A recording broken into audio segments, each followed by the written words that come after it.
All right. So today is our first. We can call this the Brandon takeover. This is gonna be the first time where our CSO Brandon Roberts gets to step in, kind of take over the show. I'm gonna literally just use this as a chance to selfishly learn from you, and kind of listen to you go over these studies, which will be available in a blog soon. So you guys will be able to get this in writing as well, soon, so you can see the actual text of what he put together. But we're gonna go over 3 specific studies that are applicable to our audience and our clientele. And Brandon's going to kind of step on and he's going to give us his interpretation and the actual study. And then we'll be able to kind of pick it apart and apply to what you guys can take away with. Essentially, that's the whole goal of these. And we'll be doing these every month. So, Brandon, I'm going to let you take it away and get into it, man. All right. Well, so first up, we're going to do 3 studies. As some of you may have heard of the Refeed study out of the Bill Campbell's lab. And I think you had him on or are going to have him on, right? Yeah, we recorded. I don't know if it'll air before this or not. So people may have heard it or they have not heard it yet. So this will be a Yeah. chance for them to hear a second opinion. And just remember, guys, like every single study ever done always is going to have critiques. And I've already actually read multiple interpretations of it. And then I got a chance he emailed me the study and I read it my own. And then I talked to him on the podcast. So I've kind of been hearing everybody's opinions. And as a coach, I actually find it more valuable by hearing all the different interpretations and allowing myself to dissect what is applicable out of this study, right? And like not taking anything for written in stone words, but just knowing what people hear and interpret it and then using that, I think is really valuable. Yeah. So I'll just kind of give the outline. Basically, it's a 7-week study where they had one group do refeeds on essentially the weekends, where they came back up to maintenance calories. And then the other group was just strict dieting. Um, so it worked out to where the deficit was basically 25% for the continuous group, that's what they call it, and then 35% during the week for the refeed group, and then they refed on the weekends, obviously. They did training, which was really cool because, I mean, this is something that, while the deficits are pretty steep, like 25% deficit, as I wrote, is a lot of calories. It's something that we use in practice, and they're not obese. They don't have disease. They are training similar to what we would train like. So that from the translational aspect, their protein's high. It's at 1.8 grams per kilogram. So it checks all the boxes of population relevance. So the next thing they go into is they wanted to know basically, do refeeds help retain fat-free mass, and or do they help us lose more fat? And there's a little bit of rationale there for helping retain fat-free mass, right?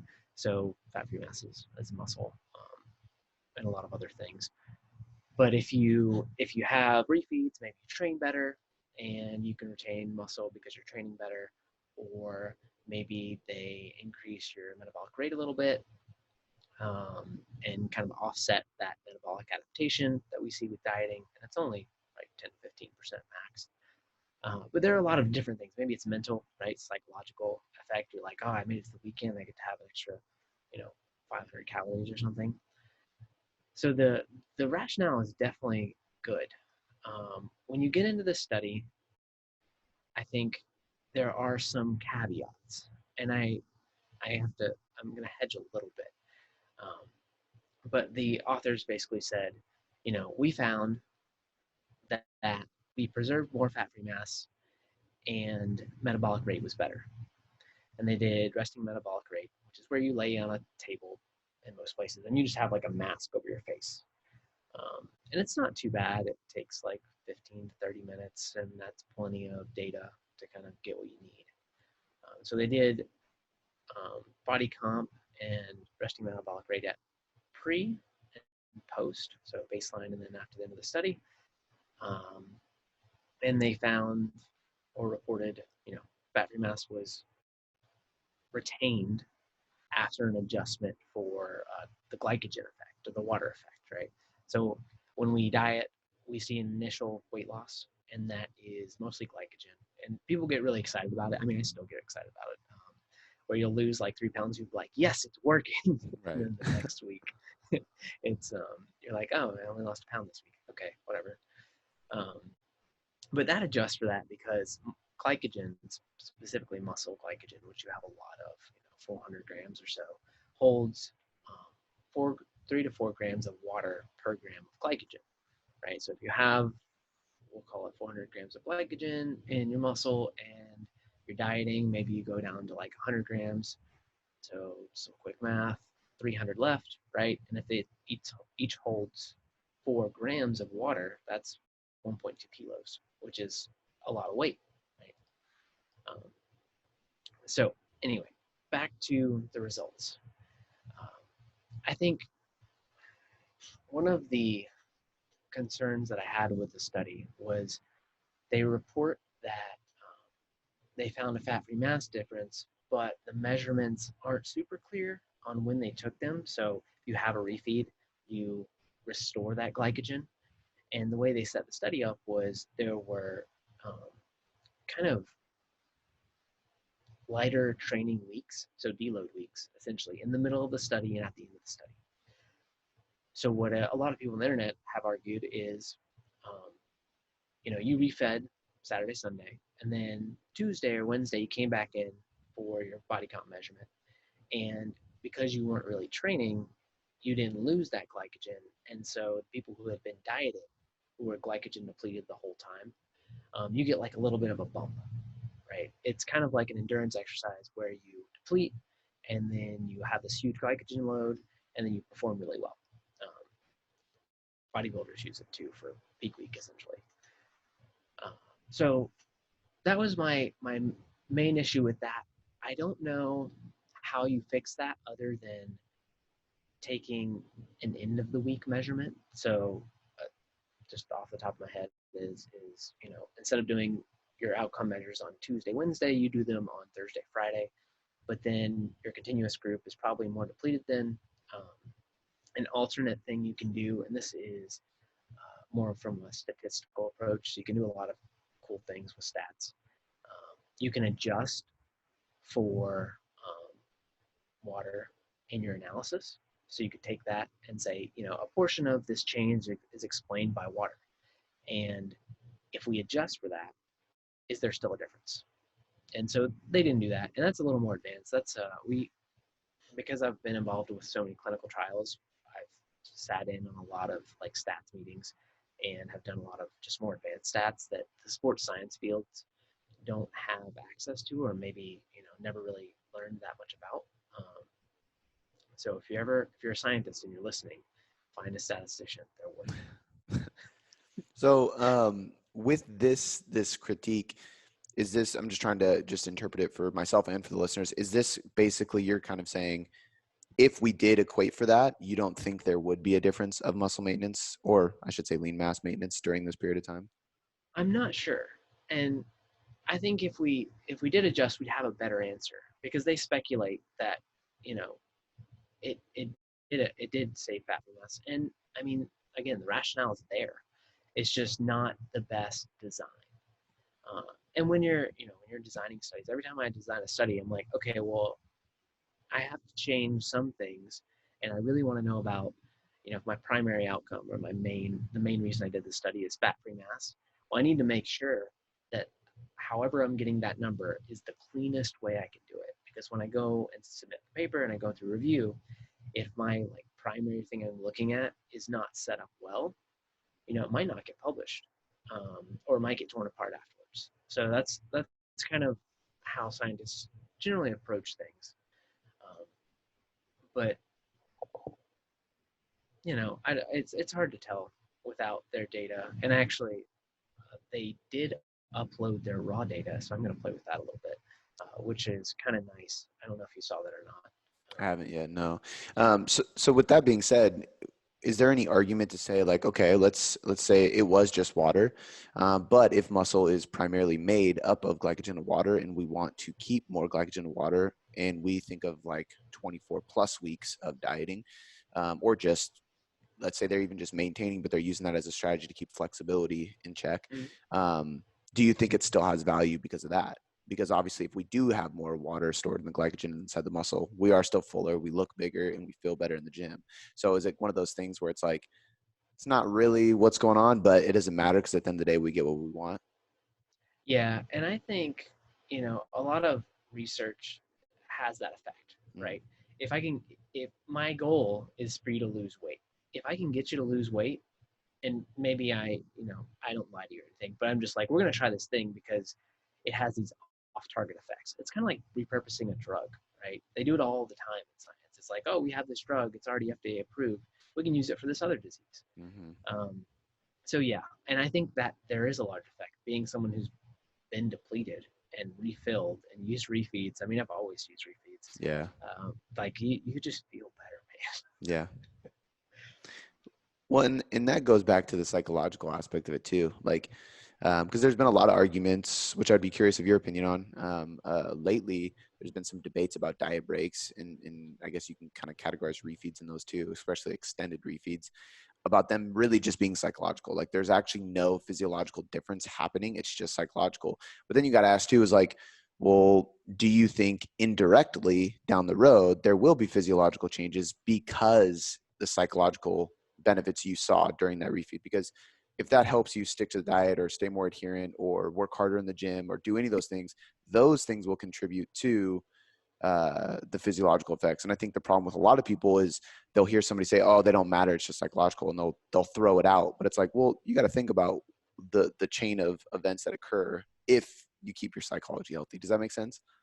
Yeah, definitely. And I think we look at the placebo effect, right? Mm-hmm. That's like we know it's there. It's very powerful, and you can use that to your advantage. Even if you kind of know about the placebo effect, it still happens. Um, One of the other ideas behind kind of diet breaks and refeeds is the metabolic adaptation. It kind of stops that from happening. Mm-hmm. And I don't think specifically with this study or really any other studies that I've come across lately, I don't think they work for that. At least there's not enough evidence to say that they do yet. Um, What do you think needs to happen in order to accomplish that? Is it a matter of like, hey, like 2 days, it's just not enough? But if you take a full week, that's different. Or like, hey, you need to. Is it better to say like, because I even have some clients where I'm like, hey, we're gonna go for 12 weeks, and we're not really gonna refeed unless we just need to give you a higher carb day for psychological benefit or just to get your pumps back in the gym. And then after 12 weeks, whether you're at your fat loss goal or not, we're going to take a maintenance phase, and it's going to be 4 to 6 weeks. And then we're going to come back to diet. Do you see any benefit for extended periods where it is at least 7 days, but upwards of multiple weeks? Do you think that would have that carryover? I think if you have the time to do that, yeah. You know, it's a lot of people that I've worked with. Um, they need a little variation anyway. Mm-hmm. So if they're willing to give you the time and say, "Hey, yeah, I'll do a 12-week diet. Well, then we'll take a month off." You go with it. You're like, "Yes, let's do it," and then they feel better. And you know, I think to see the metabolic effects, you would need to take a while off. You Yeah. basically need to come back down into homeostasis, right? Because your body's fighting this weight loss the whole time. Yeah. And then if you maintain and you're not like super lean, right? You're just kind of like normal lean, maybe you're 12% body fat or something, you will kind of level off. And your body will be like, oh, this is the new normal. I'm healthy. I'm not hungry all the time. And I'm training well. Like metabolic rate should stabilize. Now, the studies haven't been done, but I think that approach is also a good one. Yeah. I think like what I've been kind of learning more as of lately, probably within the last year, and you can correct me if I'm wrong on this, and this is even too far, but it's much less of a reversal and it's much more of like a dampening. Like it's like, hey, like when you do a diet break, you're not reversing these metabolic adaptations. You're just slowing them down a little bit by taking yourself out of the diet for a few days. Because when you're not in the diet, you're not creating more adaptations, but you're not necessarily reversing those adaptations. In these maintenance phases, like you're referring to, where you actually create homeostasis, those actually take weeks and weeks, sometimes months, depending on how long the diet is.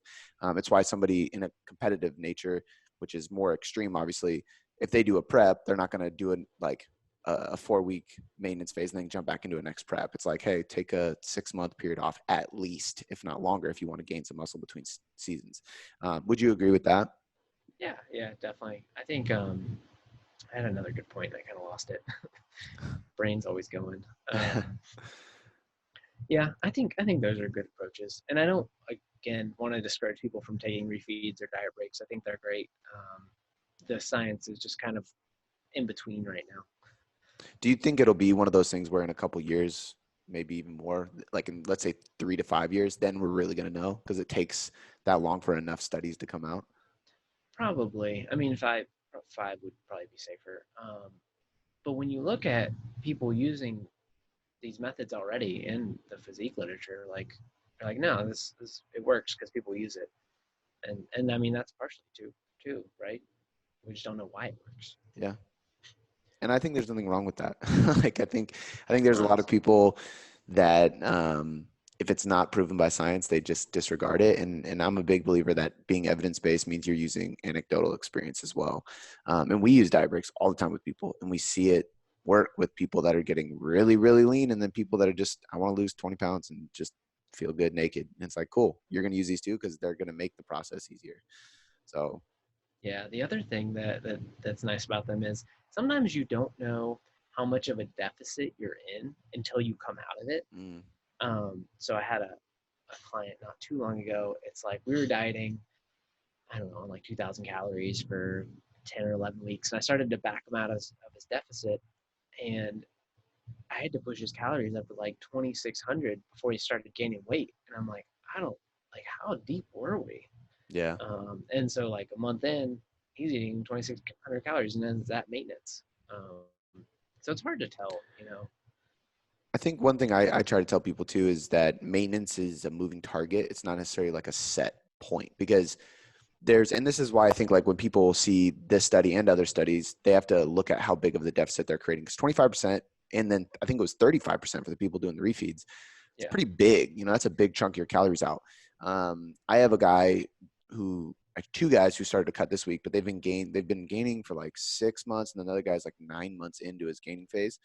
So we had a lot of calories to pull. So we did pull 25%, but I mean, they were eating a lot of food. So I could do that. But in some cases, you're pulling 10% calories. It's not that much. So these diet breaks might not be as applicable as often because of that.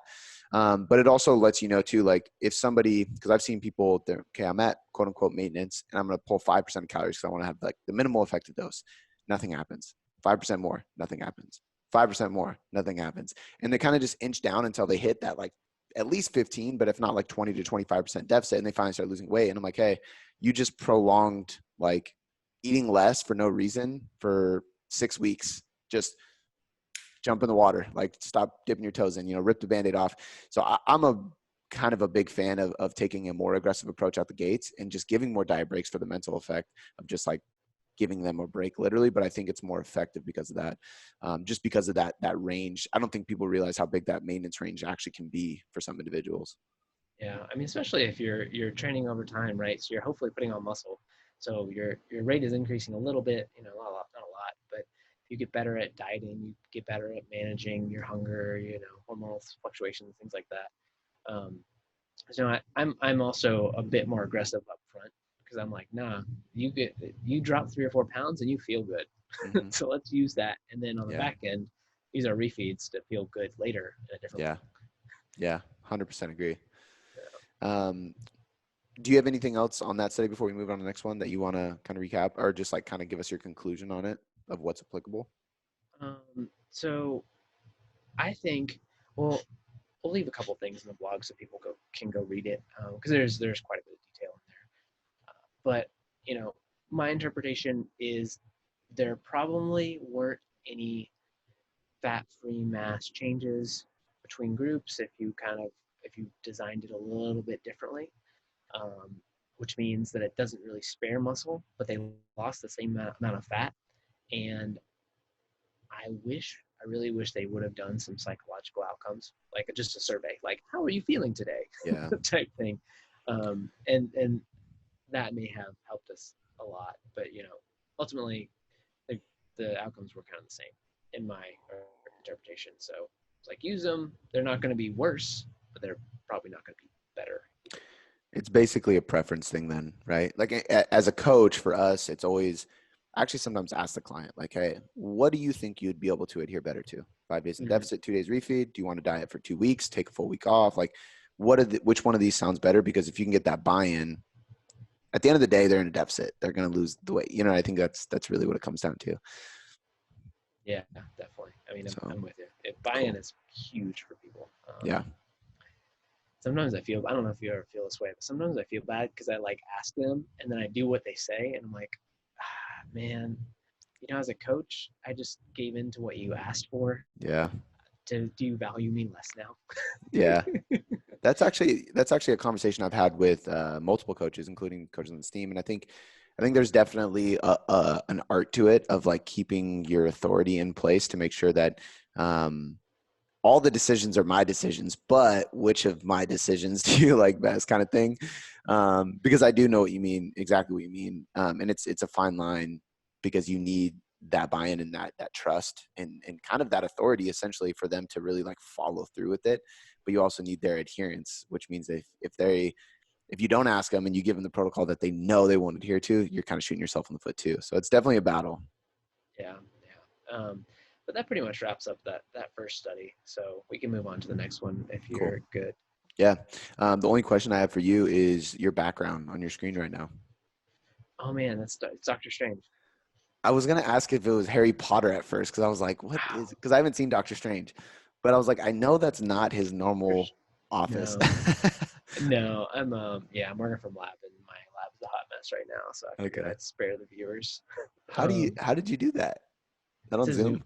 Yeah, it's a Zoom setting. Oh, I'm such a nerd. I have all of the Marvel backgrounds, like the Tony Stark one oh, that's and the hilarious. Thor one. Yeah, Oh, that's good to know. I did not know that. I might start playing around with that. yeah, it's fun.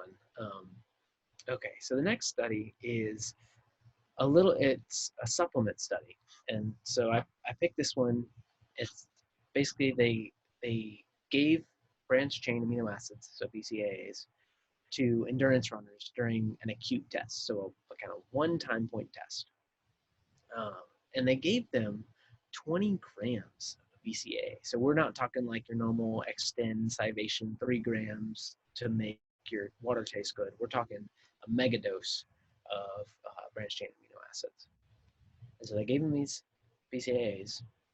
They let them sit for an hour, probably so they didn't get cramps. And then they gave them a basically VO2 max test. And so that's just, we're going to run as long as you can, and we're going to increase the time or increase the pace over time until you hit the red button, which is like, I'm out, I'm done. And usually at that point, people kind of fall into the corner or whatever. It's not pleasant. I've done quite a few of them. They had the BCA and the placebo, and then they had a washout period, so a 2-week washout, and then they switch groups. This is called a crossover study, and this is nice, the crossover studies, because you're basically your own control, and so you do the test twice, but you split your people so that you can see kind of an effect within the person. And basically, what they found was that the time to exhaustion, so the time before they got too tired and hit the button, was higher in the BCAA group. Mm. And it was like almost 4 minutes higher. And so these guys were running, so it's 16 male, I think military style athletes or combat athletes who had a pretty good VO2 max. Like they're fairly well trained. These guys could actually run. They were long distance runners, but they could run faster or with more capacity than I can. And I mean, I'm no runner, but still, very fit. So they found out they could run farther when they took BCAA, and they think that the blood markers show they could do it because they were less fatigued. Um, and the rationale behind that is BCAAs can be broken down in the muscle, right? So you break them down in the muscle. They can also be uptook by the brain, but they compete with um, something that causes fatigue, which is serotonin. So you have these, you have circulating BCAAs, right, binding receptors, and then you have serotonin. So and this dose is so large that I don't know that it outcompeted it, but it kind of reduced the increase in fatigue that you would see. And because of that, I think they had higher levels of creatine kinase, which are markers of muscle damage. So to give you an example of creatine kinase, imagine it's your first day in the gym, right? You walk in, you work out really hard, you're sore, your creatine kinase levels will be through the roof, right? People who get rhabdo have creatine kinase levels through the roof. It's an indicator of muscle damage. So their muscle damage was elevated in the BCAA group because probably they ran farther and harder because the test is getting harder over time. And when I looked at it, kind of looked at their data, looked at the literature a little bit, everything kind of lined up to where the only odd thing that I found was the dose, right? So if you're an endurance athlete, it seems like it would be worth consuming some BCAA as long as they don't give you gastrointestinal issues before a long race. Just a cute like, bam, about to race in an hour, let me hit some BCAA and then go run. So that was the gist of it. I don't know if you have any like specific questions you want to get into. Yeah, a few. I've heard in the past that BCAs have a almost like a mental fatiguing benefit, like where it just helps the mental fatigue side of things. So the question is, do you need to go as far as 20 grams to get that? And then the other side of that is, can we use that in the context of a different athletic endeavor? So if it is, bodybuilding, even for me, like sometimes, like yesterday was my leg day, and I had heavy squats and then heavy RDLs and then like sets of 15 per side walking lunges. Like I'm like, dude, I don't want to do this after Just heavy squats. But my thought is like, will BCAs help me mentally get through those damn lunges at the end of every single leg day? But does that make sense? Or like, for example, a CrossFit athlete, they're not necessarily doing endurance running, but I mean, if you're doing competitive CrossFit, and there are some listeners who do, I mean, you're going pretty hard in multiple energy systems throughout a typical WOD. So is there application for that mental side effect in other realms? And what dosage do you actually need to start experiencing that, do you think? yeah. So the literature is mostly in endurance athletes, but there is plenty of resistance training stuff that finds reduced muscle soreness. And I would, I think I can extrapolate a little bit and say it would probably have the same effect in kind of any other sport like CrossFit or just training in general. Um, and the dose would probably be somewhere between 12 and 15 grams based on what I've read. Um, Now, you might be able to get away with lower, but I don't know it because again, that's a lot to put in a drink. But it's not gonna again, it's not gonna hurt you necessarily. Like it's not gonna take away from your training or have any real influences on how you adapt in terms of muscle protein synthesis or anything like that. But it does appear to reduce soreness and kind of make that fatigue a little bit better. So I mean, I don't see any issue with having 12-ish, 12, 15 grams in a workout, maybe, since they're longer. Yeah. Most of the studies do it beforehand, Right. um, but then you could like put it in your pre-workout, right? So you have a cocktail of BCAA, caffeine, Yeah. or whatever else you want, beta alanine. So yeah, I mean, I think there's an application there. 20 grams is like 4 scoops of a normal BCA, I Uh-huh. think. It's a And lot. it reminds me of when I used to carry around a water jug full of BCA. So I had like a pink water jug, because if I was sipping amino acids all day, my muscle protein synthesis would be through the roof and I'd be constantly gaining muscle. Like that was my theory when I was 19 years old. And I was like, this is what I got to do. And a lot of people did that. I mean, you nod your head, so I wouldn't doubt if you did too. Yeah, definitely. And it's I think from the muscle protein synthesis side, I was reading a bunch of studies not too long ago and analyzing those. We want to stick with whey. So like if you had this in your workout, you would still want to have some kind of meal or shake or something within an hour or two of your like end of your workout or before. Like you need to overlap your protein still. But if you like it, more Yeah. power to you, I guess. So my next question with this would be, did they track how much protein was being consumed by these individuals prior? Because if whey protein, which I'm assuming is because it has a full spectrum of aminos, is probably going to be better for muscle growth, will the fact that that has BCAAs in it as well naturally, can we just have protein before our workout and just make sure that our pre-workout meal is sufficient enough? And that's going to give us that mental fatigue benefit as well as the muscle protein synthesis that we need from whey. Does that make sense? Yeah, I don't think so because the BCAAs are so specifically a competitive inhibitor to Mm, serotonin, right? So you would need to take in like 100 grams of whey to get to get the that many yeah aminos. to Okay. yeah. So and then you would probably be miserable. Yeah, absolutely. That would not be um, fun. so they didn't. I don't think, at least I didn't see it, measure protein intake, like the standard protein intake. I go back and forth. I'm like, all right, well, it would be nice if a study did that, and they're like, yeah, we had our standard 1.8 grams per kilogram or something, high-ish, and we gave them the BCA, and it still worked. Like I think that is the next step.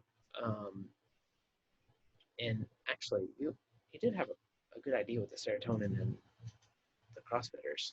That'd be interesting to do too. Hmm. So at the end of the day, what's your conclusion of should we spend our money on BCAs or not? Because this is definitely one of those ones that was like, they're great. And then it was like, they're so pointless. Don't waste your money. And then it was like, no, you should drink them before meals or in between meals. And then the next one was, or it was just leucine, I guess, at that point. And then it was back to being like, if you hit your protein intake, they're absolutely pointless. And then, you know what I mean? It keeps going back and forth. So like, where do you think there's actually application for individuals listening? Yeah, so I would probably say save your money and spend it on something else,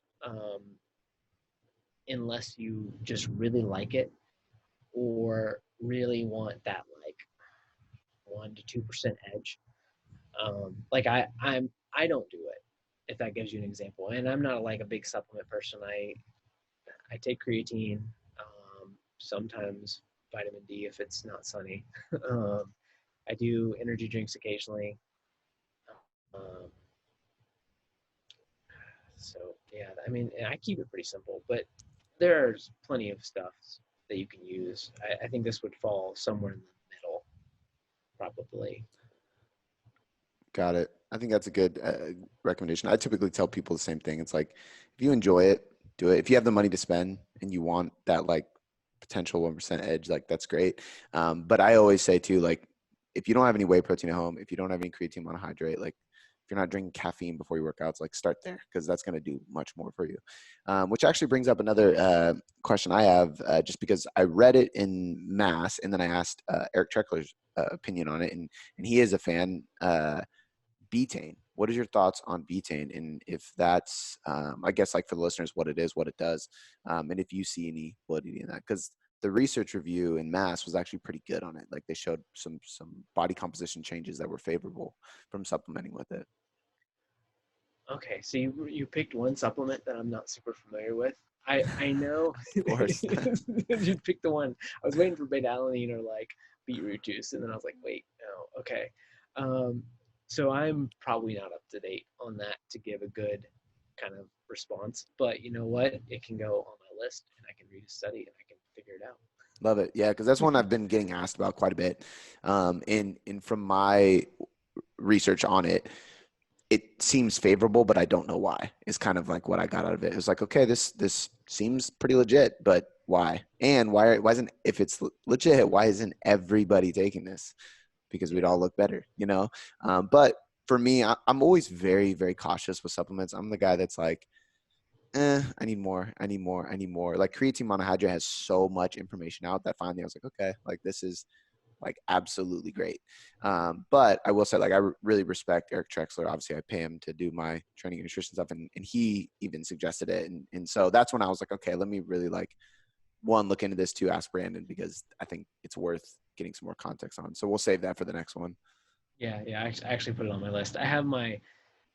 So each month I kind of have different places where I go to look for list of studies to kind of so we can talk about them. Um, and so the first research review is pretty much capped off. But I have my second one for next month, kind of prepping. And so there's a couple studies in there, and I'll put a Betaine study in there for us. But the other one that I saw, I don't know if you saw this one, is there's a new weight vest study, basically. With James So Krieger? no, so this is actually like a clinical trial. Oh, like an actual study? Because his Yeah, was yeah, just yeah, anecdotal, I believe. yeah, yeah. And I mean, I used it. I still use it occasionally to rock.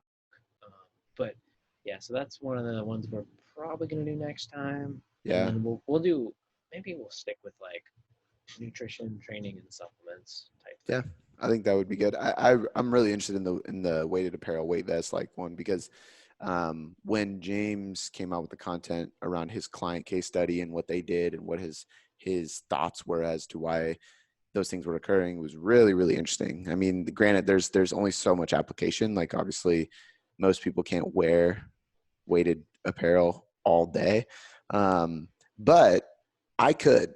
So like Yeah, part of me is like, I kind of want to learn more. And when it gets time for me to cut, like maybe I'll throw some weighted apparel on and try it out. yeah, yeah. They make some pretty cool vests now too. That's the other thing. It's like it no longer does it look kind of ridiculous. It's kind of like, oh, it's kind of trendy. It's kind of like the face. I don't know if do you have a face mask yet? Like No, I don't. custom. No. Not like a legit one. Oh man. So I have a couple different ones, and it's just like it's like a fashion thing now. Yeah. It's like all right, if I gotta wear one, I gotta look pretty. Yeah, exactly. Um, okay, so I guess that leaves us with the last study. Yeah. You want to, yeah. So this one is so I picked clinical trials mostly because they're just kind of the best evidence. So Yeah. RCT is randomized controlled trials. So this one get basically was looking at a dose response of exercise. So exercise in this study was walking. It's like mediocre cardio is what I would call it. So the heart rate range was in like the 70 to 75%. So you're like working, but you're not like that. And they looked at basically 3 doses, and it was kind of an observational. So they just had a control group basically. They had a moderate group, and then they had a high activity group. And I want to say the moderate group exercised for like 2.5 hours per week, split up over 4 or 5 sessions. And the high group exercised for, I think it was 4 to 4.5 hours per week. Again, for over 4 or 5 sessions. So you're basically doing an hour of cardio a day in the high group. And they wanted to know, do we compensate, right? Does our total energy expenditure go down or up when we do this differential exercise dose? And what they found basically was it does. Exercise has an effect where your energy expenditure goes up if you're exercising, right? But the total component, when you account for how much you're eating and how much you're moving outside of that, seems to not be as big at the high level. So that kind of translates to, okay, well, if I want to lose weight or just maintain weight and I need to make a change, I can't just keep increasing cardio forever, right? So that's kind of the take home from this study. Um, but it was very well, like, had good design. Um, it had males and females, and there was actually a difference in females. They compensated their energy intake more than males. So like males adapted. They're like, oh no, I'm moving more. I need to eat more type thing. Whereas females were like, I'm moving more and I'm going to eat less. So that was kind of interesting. But when we go to apply this to ourselves or clients, I think this is just another study that supports we need to be aware of movement and activity and nutrition outside of what we're doing for exercise specifically, because it does have an effect. Right. I think that, cardio has always been one of those things that people rely on because they can see I burn this many calories. So they think, because we know it's not completely accurate anyway. But point being is they kind of lean on that. Whereas there's a lot of people, myself included, and it sounds like you as well, who would rather train to maintain muscle and diet to lose fat. Would that be an accurate statement? And is this study kind of just giving us the proof of that? Yeah, and like a 7-month study, Damn. and yeah, so it's very long, but they had the calories they burned. So they did have to do that calorie counting thing where you're like looking at, you're like, all right, I gotta get to 1,000 calories this week, and I got 5 sessions to do Yeah. it.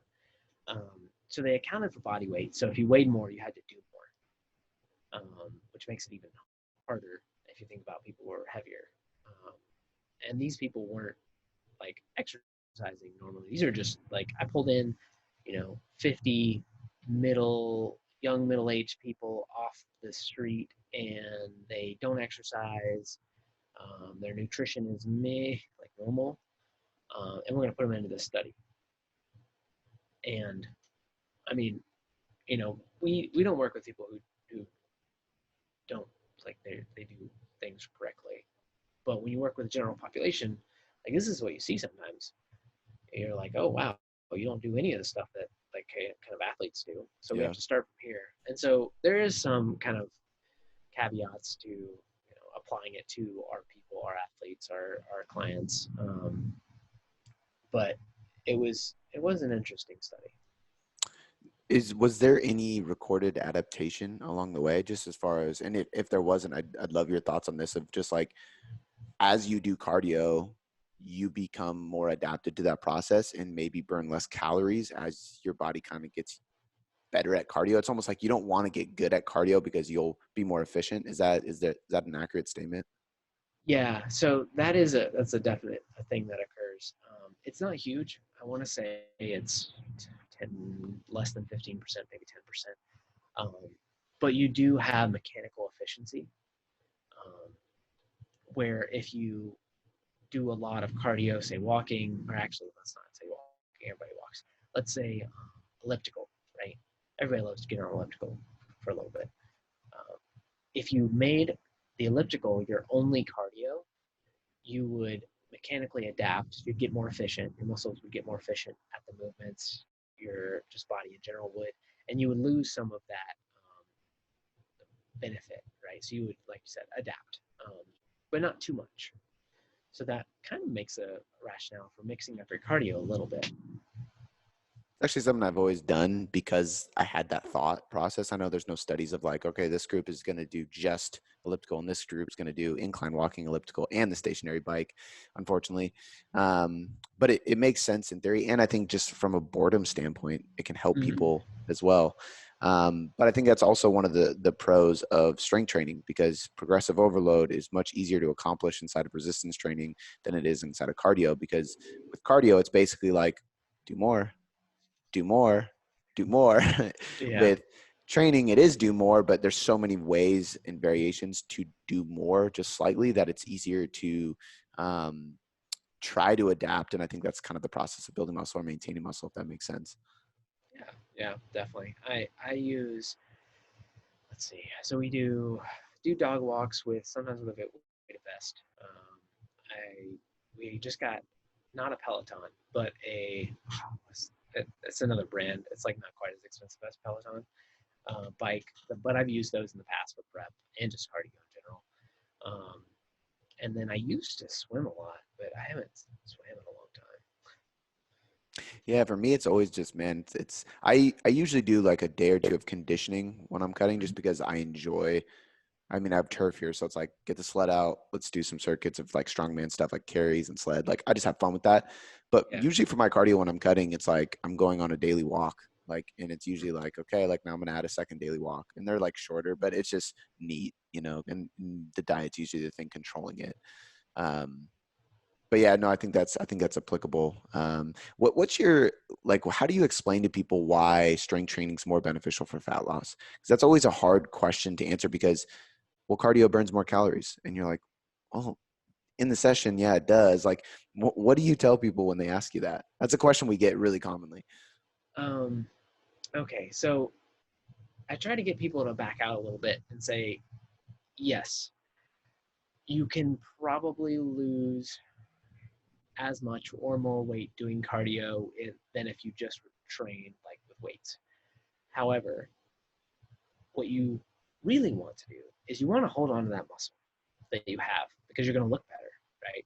And so you want to drop fat, but if you just do cardio, you're going to lose a larger portion of your weight from muscle than if you did even a little bit of strength training. You know, like 2 days a week is better than nothing. So that's generally how I try to convince people.